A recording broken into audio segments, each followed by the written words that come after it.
ის თანხა, რომელზეც არის საუბარი, იქნება ეს 50 მილიონი თუ 60 მილიონი. ეს არ არის ის თანხა, რომელსაც ჩვენ საკუთარი პერსონალური ჯიბიდან ვიღებთ და გავცემთ.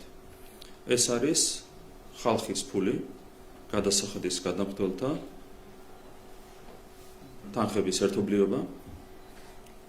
აქედან გამომდინარე, ერთადერთი რამაც ჩვენ შეიძლება შეგვაკავოს, როდესაც საუბარია თანხების პრაგმატულ ხარჯვაზე, ეს არის პასუხისმგებლობა ქართველი ხალხის მიმართ გადასახადის გადამხდელების მიმართ. კიდევ ერთხელ გამიმერეთ, ჩვენთვის ყველაზე მარტივი იქნებოდა აგვიღო ეს 50 მილიონი და დაგვეხარჯა. ეს იქნებოდა ყველაზე მარტივი გამოსავალი და პოლიტიკურად ყველაზე მომგებიანი გამოსავალი ჩვენთვის.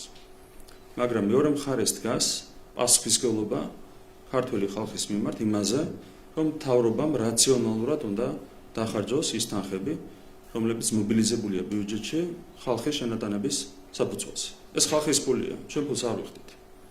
ჩვენ ჯიბიდან, არც მე პირადად, არც მთავრობის წევრები პირადად პერსონალურ ფულს არსად არ ვიხდით. ეს არის ხალხის ფული, ხალხის შენატანების საფუძველზე შეგროვებული ფული, საუბარია საკმაოდ დიდ თანხაზე. დაახლოებით 50 მილიონზე, რომელიც ყოველწლიურად უნდა გაიხარჯოს. და აქ უნდა დაისვას მარტივი შეკითხვა.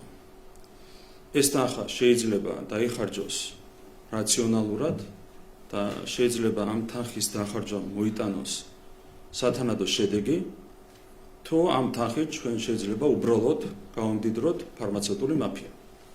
ამ კითხვას უნდა გაეცეს პასუხი. სად არის აქ ჭეშმარიტება? ანუ შესაძლებელი არის თუ არა ამ დიდი თანხით ხელშესახების შედეგის მიღწევა? თუ ეს ასეა, რა თქმა უნდა, კიდევ ერთხელ გამიმერებ, ეს არის ხალხის ფული, ეს არ არის ჩვენი ფული.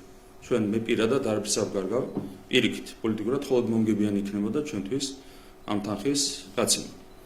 აქ საუბარია რაზე, რომ ეს არის ხალხის ფული, თუ ჩვენ დავწმუნდებით, რომ ამ თანხით, საკმაოდ დიდი თანხით, შესაძლებელია ხელშესახების შედეგის მიღწევა. ამ შემთხვევაში რაზეა საუბარი, მაგრამ თუ ჩვენ გვექნება იმის განცდა, რომ ეს თანხა შეიძლება მოხმარდეს მხოლოდ და მხოლოდ რეალურად, მხოლოდ და მხოლოდ ფარმაცევტული მაფიის გამდიდრებას, ამ შემთხვევაში გაგვიჭირდება სწორედ პასუხისმგებლობიდან გამომდინარე შესაბამისი გადაწყვეტილების მიღება.